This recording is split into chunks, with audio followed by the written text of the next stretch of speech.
L'histoire du retour de Jésus selon l'Apocalypse 1. Une vision céleste pour révéler la fin des temps.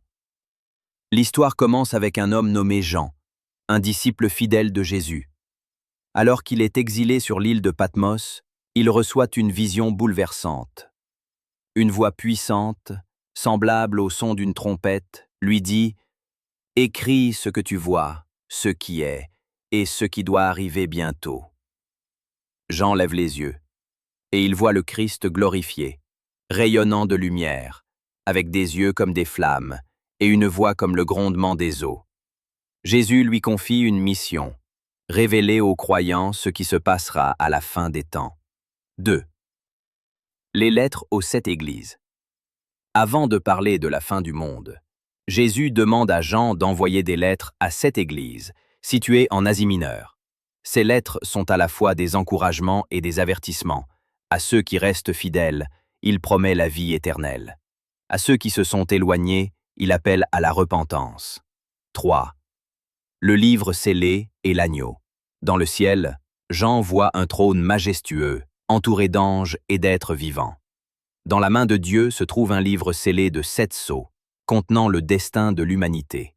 Mais personne n'est digne d'ouvrir ce livre, jusqu'à ce qu'apparaisse l'agneau immolé, une image symbolique de Jésus, crucifié mais vivant.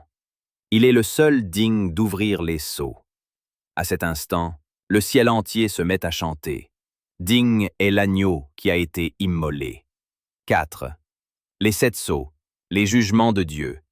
Lorsque Jésus ouvre les sceaux, une série de catastrophes s'abat sur le monde. Les fameux 4 cavaliers de l'Apocalypse sont libérés. Un cavalier blanc, la conquête. Un cavalier rouge, la guerre. Un cavalier noir, la famine. Un cavalier pâle, la mort.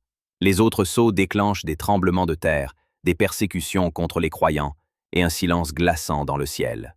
5. Les 7 trompettes, des jugements plus sévères. Ensuite, 7 anges sonnent 7 trompettes, et chaque son déclenche un fléau encore plus terrible.